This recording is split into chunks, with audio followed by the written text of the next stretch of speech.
Good, happy Tuesday morning, May 18, 2021. I'm Riley King, and welcome to this Tuesday morning edition of the Riley King Newscast, right here on the Riley King Network. We have a lot of news to get to this Tuesday morning, so let's begin.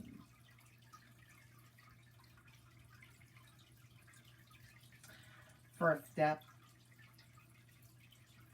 Franklin police investigating multi-scene shooting. One person hospitalized. Let's take a listen to that video from WMUR News 9.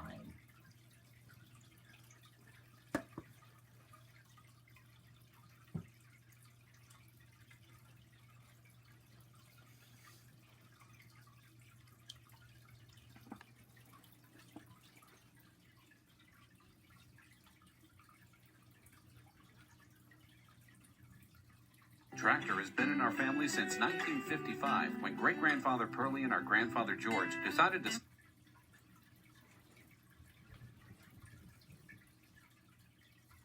Well, tonight, the chief tells us that one person was shot in what he's calling a multi-scene exchange of gunfire. Tonight, that shooter is still at large. Behind me is Prospect and Pine Streets, where officers have been focusing a lot of their efforts over the past couple of hours. All of this actually started earlier this afternoon. The search for the shooter, believed to be male at this time, bringing in officers from nearby towns, as well as state police and the major crime unit.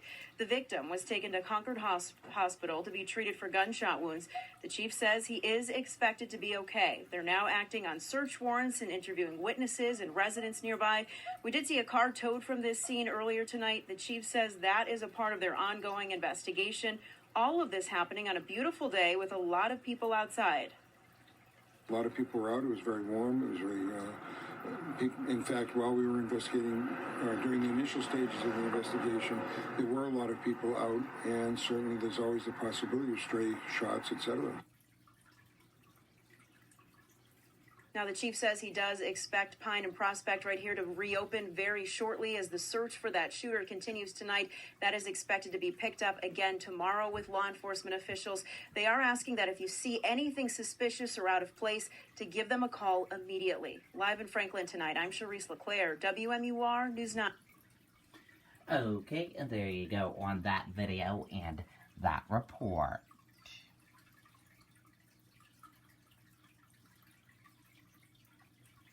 New Hampshire now offering walk-in vaccinations at state-run sites. Let's take a listen to that video from WMUR News 9. The past year has tested the toughness of every last one of us. Mahindra tractors have been there for our tough customers as they continue working the land, feeding livestock, and looking toward a time when we can all unite as a community again. Mahindra, the official tractor of tough. Hurry in to save thousands or get 0% interest at Mahindra Spring Sales. Well, the state is hoping that this expanded access will act as a more convenient option and an incentive to get vaccinated for people who still haven't received their shots.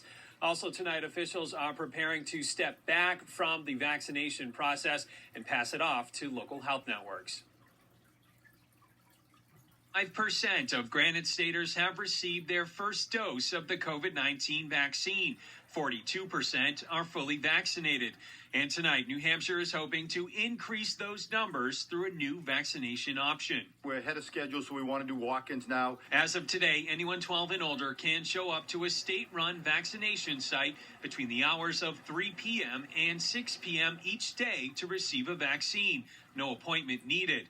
Both the Pfizer and Moderna vaccines will be available. Obviously, Pfizer for 12 to 17-year-olds, and then the other could be Moderna or Pfizer if you're an adult. A certain number of doses at each site will be set aside for the walk-in hours. 50 per site, so 450 across the state every day to make sure if someone just decides they can get vaccinated, they have time, they can just swing in and get vaccinated from 3 to 6. In the meantime, the state is also preparing to scale back its role with vaccine distribution. It's aiming to wrap up the process at its fixed sites on May 30th. Our fixed sites will stay open until June 30th to get the second doses that the corresponding first doses, and then we'll close up and it'll be in the healthcare system. Pharmacies, hospitals, and doctors' offices will take the lead.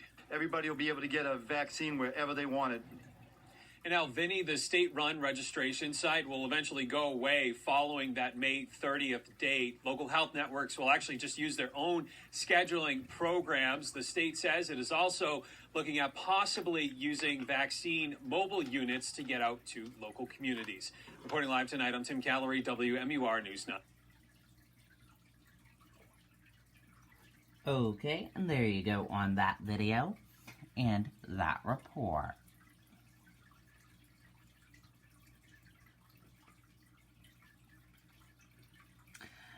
One more Granite State or dies of COVID-19 as cases and hospitalizations continue to fall. Let's take a listen to that video from WMUR News 9.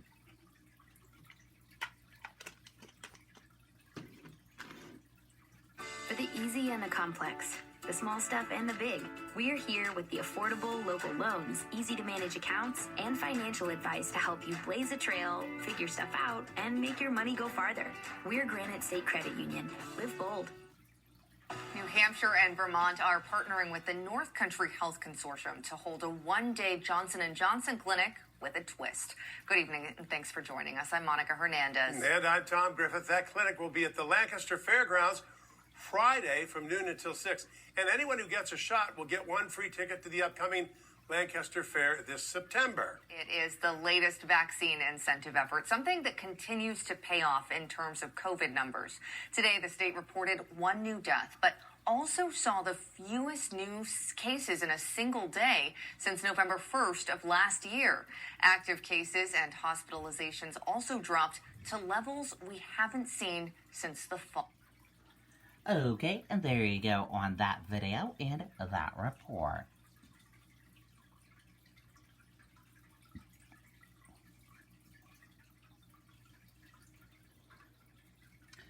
School boards consider how to use relief funds to help students feel safe. Let's take a listen to that video from WMUR News 9. A lot goes into taking care of your property. You need equipment with more reliability, durability, and versatility built in. Like #1 selling Kubota compact tractors that can do it all right. Z-Series mowers that deliver. Senator Jeanne Shaheen says there's $350 million in COVID relief funding available to help elementary and secondary schools safely reopen and to support students. The New Hampshire School Boards Association says those funds are desperately needed. Really the social and emotional wellness of the students into next year. Because I do think it's going to be a long road back to feeling safe. Some districts are also concerned about learning loss during the pandemic.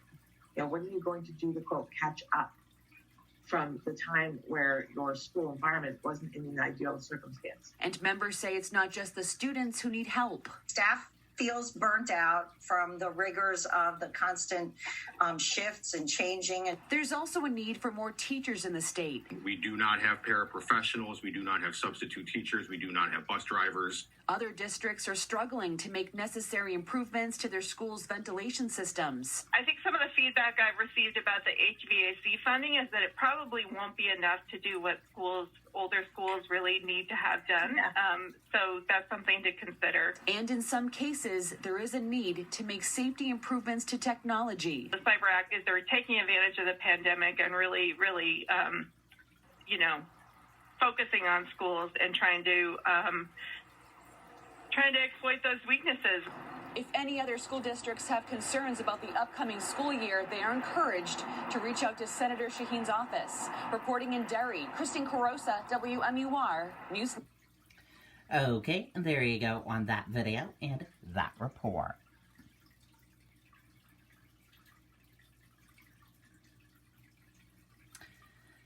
County officials work to make sure inmates evaluated before they must be released.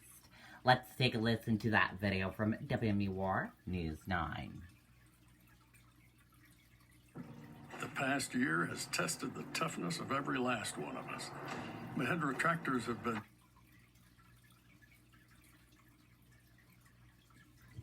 We spoke with the Attorney General last Wednesday. We outlined the plan to him, and he seemed on board with that plan. An assistant county attorney who also happens to be a cardiologist is reaching out personally to certified mental health professionals asking for help. He has been calling psychiatrists and different agencies and try to find, so what we can do is create this list. The Attorney General's office ordered a comprehensive review of every case in Hillsborough County to identify possible instances where competency hearings are needed in a 90-day window and time is running out, like a Murray deal. They found two. We were able to find someone to do the evaluation. There was one that the 90-day period was about to begin, and so we scheduled 2 evaluations for the same day with the same evaluator. That evaluator is coming from Coos County. No experts in Hillsborough County were available. Attorney Coughlin says many are retiring, cutting back on caseloads, and others are simply too booked right now. Stratford County Attorney Tom Velarde says he feels lucky to have a standing weekly visit from a psychiatrist through Community Partners, the local mental health provider. It's something that the Board of Commissioners here in Stratford County has for a long time identified as being part of the necessary components of making sure that our jail population is safe. The Hillsborough County Attorney Office now has developed a spreadsheet to track competency cases with deadline reminders. Reporting live, Amy Cavino, WMUR News 9. Okay, and there you go on that video and that report.